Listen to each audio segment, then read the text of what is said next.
Friends, welcome to my channel. ഇന്ന് ഞാൻ ഉണ്ടാക്കുന്നത് പ്ലം കേക്കാണ്. അതിനായിട്ട് ഞാൻ ബീറ്ററോ ഓവനൊന്നും ഇല്ലാതെ സാധാരണ എല്ലാവർക്കും ഉണ്ടാക്കാൻ പറ്റിയ ഒരു പ്ലം കേക്കാണ് ഉണ്ടാക്കുന്നത്. നോൺ ആൽക്കഹോളിക്കാണ്. അതിനായിട്ട് കുരുവില്ലാത്ത 1/2 കപ്പ് ഉണക്കമുന്തിരി എടുത്തിട്ടുണ്ട്. അധികം ഉടയാത്ത ഈന്തപ്പഴം ഒരു 10-15 ചെറി എടുത്തിട്ടുണ്ട്. അത് ഞാൻ ചെറുതായിട്ട് മുറിച്ചെടുത്തിട്ടുണ്ട്. ക്യാഷ്നട്ടും ആവശ്യത്തിന് എടുത്തിട്ടുണ്ട്. അത് ഓരോരുത്തർ ഇഷ്ടാനുസരണം എടുക്കാം.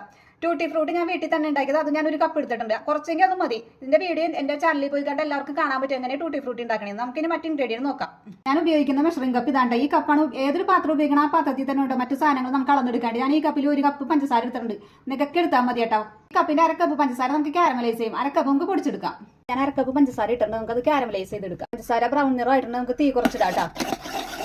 വെള്ളം ഒഴിച്ച് തീ കുറച്ചിടാട്ട. വെള്ളം ഒഴിച്ചു കൊടുക്കാം. ആ സ്റ്റീൽ കപ്പിൽ 1 കപ്പ് വെള്ളം എടുത്തിട്ടുണ്ട്. പതിയെ ഒഴിക്കണം കേട്ടോ, അല്ലെങ്കിൽ പൊട്ടിത്തെറിക്കും. വെള്ളം ഒഴിച്ച് കഴിയുമ്പോൾ ഈ പഞ്ചസാര കട്ടിയായിട്ട് നമുക്ക് കുഴപ്പമില്ല കേട്ടോ. പതിയെ മെൽറ്റ് ആയിക്കോളും. നമുക്ക് കുറച്ച് വെള്ളം ഒഴിച്ചു കൊടുക്കാം. മെൽറ്റ് ആയിട്ട് നമുക്ക് ഇനി ഡ്രൈ ഫ്രൂട്ട്സ് ഇട്ട് കൊടുക്കാം. ക്യാഷ് മാറ്റി വെച്ച് ബാക്കി എല്ലാ ഡ്രൈ ഫ്രൂട്ട്സ് ഇട്ട് കൊടുക്കാം. അതിന് ഈന്തപ്പഴം ഇട്ട് കൊടുക്കാം കേട്ടോ. നമുക്കിതെല്ലാം ഒന്ന് മിക്സ് ചെയ്ത് കൊടുക്കാം.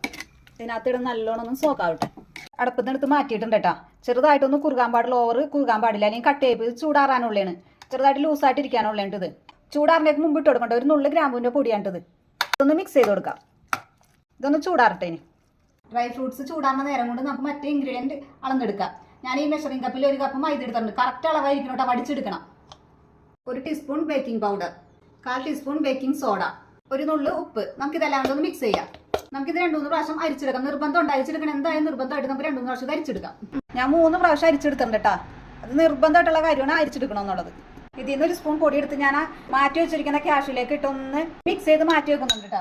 അരിച്ചു വെച്ചിരിക്കുന്ന പൊടി നമുക്ക് മാറ്റി വെക്കാം. 1.5 മുട്ട എടുക്കുന്നുണ്ട് കേട്ടോ. 2 മുട്ട എടുത്തിട്ട് ഭയങ്കര കുത്തായിരുന്നു. 2 മുട്ട എടുത്തപ്പോൾ ഞാൻ കുറേ പ്രാവശ്യം ഉണ്ടാക്കി നോക്കിയപ്പോൾ ഭയങ്കര കുത്തലായിരുന്നു. അപ്പോൾ ഞാൻ 1.5 മുട്ട എടുത്തപ്പോൾ നല്ല പെർഫെക്റ്റ് ആയിട്ട് കിട്ടി. അപ്പോൾ ഞാൻ 1.5 മുട്ട എടുക്കണുള്ളൂ. നിങ്ങൾക്ക് 2 മുട്ട എടുക്കണേ അങ്ങനെ എടുക്കാം കേട്ടോ. 1.5 മുട്ട എടുത്തിട്ടുണ്ട്. നമുക്കിനി 1/2 ടീസ്പൂൺ വാനില എസൻസ് ഒഴിച്ചു കൊടുക്കാം കേട്ടോ. ഓവറാവരുത് കേട്ടോ, ഭയങ്കര കുത്തായിരിക്കുള്ളൂ. നമുക്കിതൊന്ന് കറക്കി എടുത്തുകൊണ്ട് വരാം. 1/2 കപ്പ് പഞ്ചസാര മാറ്റി വെച്ചിട്ടായില്ല, അത് പൊടിച്ചതൊന്ന് ഇട്ട് കൊടുക്കാം. ചെറുതായിട്ടൊന്ന് കറക്കി കൊണ്ടുവരാം. ഈ മിക്സിലേക്ക് നമുക്ക് 1/2 കപ്പ് സൺഫ്ലവർ ഓയിൽ ഒഴിച്ചു കൊടുക്കാം, അല്ലെങ്കിൽ ബട്ടർ ഓയിൽ ഉപയോഗിക്കാം. ഞാൻ സൺഫ്ലവർ ഓയിലാണ് ഉപയോഗിക്കുന്നത്. നമുക്ക് ഇതൊന്ന് നല്ലോണം ഒന്ന് മിക്സ് ചെയ്തുകൊണ്ടുവരാം. ഡ്രൈ ഫ്രൂട്ട്സ് നല്ലോണം തണുത്തിട്ടുണ്ട് കേട്ടോ. നമുക്ക് ഇതിനകത്തേക്ക് അടിച്ചു വെച്ചിരിക്കണം ആ മിക്സ് ഒഴിച്ചു കൊടുക്കാം കേട്ടോ. ആ മുട്ടയുടെയും സൺഫ്ലവർ ഓയിലൊക്കെ. മുട്ട ഒഴിക്കുന്നുണ്ടാണ് ഡ്രൈ ഫ്രൂട്ട്സ് നല്ലോണം തണുക്കണമെന്നോ, അല്ലെങ്കിൽ മുട്ട വെന്ത് പോകും. ഇത് നല്ലോണം നമുക്കൊന്ന് മിക്സ് ചെയ്ത് കൊടുക്കാം. 2 നുള്ളു ഗ്രാമ്പൂവിൻ്റെ പൊടി ഇട്ട് കൊടുക്കുന്നുണ്ട്. നേരത്തെ 1 നുള്ളു ഇട്ടാണ്, ഓവർ ഇടണ്ട.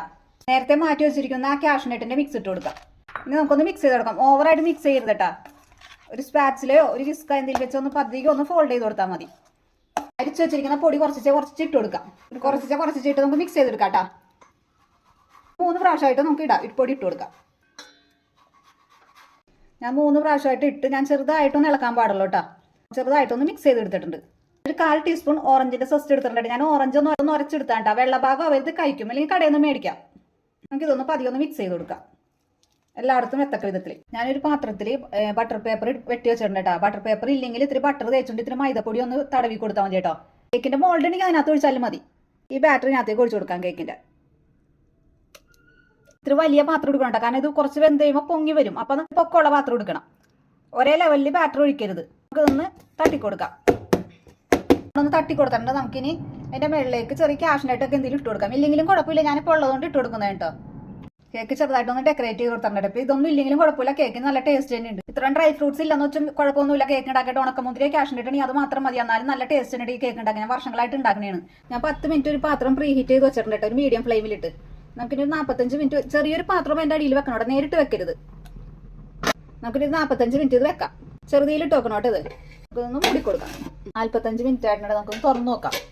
സൈഡൊക്കെ വിട്ടോന്ന് പറഞ്ഞാൽ സൈഡൊക്കെ നല്ലോണം സോഫ്റ്റ് ആയിട്ട് വെന്തിട്ടുണ്ട് കേട്ടോ. നമുക്ക് നടുക്കൊന്ന് നോക്കാം. ചെറുതായിട്ടൊരു ഈർക്കിൽ വെച്ചേ സൈഡൊന്ന് നോക്കാം കേട്ടോ. ചെറുതായിട്ടൊന്ന് വേവാനുണ്ട്. ഒരു 10 മിനിറ്റ് കൂടി ഇരിക്കട്ടെ. 1 മണിക്കൂർ കഴിഞ്ഞ് ഞാൻ കേക്ക് എടുത്ത് വെച്ചിട്ടുണ്ട് കേട്ടോ. ഇത് ഇന്ന് എടുക്കുന്നില്ല, നാളെ എടുക്കുള്ളൂ. കറക്റ്റ് ഇതിൻ്റെ ടേസ്റ്റും ആ ടെക്സ്ചറും കിട്ടണമെങ്കിൽ 1 ദിവസമെങ്കിലും മിനിമം ഇരിക്കണം. അപ്പോൾ നാളെ നമുക്ക് എടുക്കുമ്പോൾ ഇത് കാണാട്ടെ. ഞാൻ 1 ദിവസത്തേക്ക് വെക്കുകയാണ്. ഇന്നലെ ഞാൻ ഉണ്ടാക്കിയത് നിങ്ങൾ കണ്ടില്ല. ഞാൻ 1 ദിവസം വെയിറ്റ് ചെയ്യാൻ വെച്ചിരുന്നു. ഉച്ചയായിട്ടാ. പിറ്റേ ദിവസം ഉച്ചയായി. നമുക്ക് ഇതൊന്ന് ഡീമോൾഡ് ചെയ്തെടുക്കാം. ഡീമോൾഡ് ചെയ്ത് മാറ്റിയിട്ടുണ്ട് കേട്ടോ. ഞാൻ ആ പാത്രം കാണിച്ചത് ഒട്ടും പിടിച്ചിട്ടില്ല. ഈ ബട്ടർ പേപ്പറൊക്കെ ഒന്ന് മാറ്റാം. സൂക്ഷിച്ചെടുക്കാം കേട്ടോ. നല്ല പെർഫെക്റ്റ് ആയിട്ട് കിട്ടിയിട്ടുണ്ട്. അപ്പോൾ എല്ലാവരും ഈ ക്രിസ്മസിന് എല്ലാവരും വീട്ടിൽ പ്ലം കേക്ക് ഉണ്ടാക്കി നോക്കണം കേട്ടോ. നല്ല സോഫ്റ്റായ കേക്കാണ് കേട്ടോ.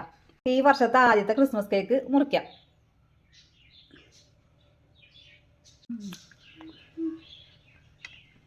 കേക്ക് നമ്മൾ മുറിച്ചിട്ടുണ്ട്, എടുത്ത് നോക്കാം കേട്ടോ. സോഫ്റ്റ് ആയിട്ടോ. അല്ല സോഫ്റ്റ് ആയത് നിറച്ച് ഡ്രൈ ഫ്രൂട്ട്സ് ഒക്കെ ഉണ്ട്. ഞങ്ങൾ കഴിച്ചു നോക്കട്ടെ കേട്ടോ. സോഫ്റ്റ് അത്ര ആയ പോലെയല്ല, ടേസ്റ്റ് ഉണ്ടാവും നോക്കണ്ടേ. നല്ല അടിപൊളി ടേസ്റ്റ് കേട്ടോ. ഞാൻ ഉണ്ടാക്കിയോണ്ട് പറഞ്ഞാൽ നല്ല രുചിയുണ്ട്. അപ്പോൾ എല്ലാവരും ഈ പ്രാവശ്യം ക്രിസ്മസിന് ഇതുപോലെ ഒരു പ്ലം കേക്ക് എന്തായാലും ഒരു വീട്ടിൽ ഒരു പ്ലം കേക്കെങ്കിലും ഉണ്ടാക്കി നോക്കണം കേട്ടോ. അപ്പോൾ ഓക്കെ ബൈ.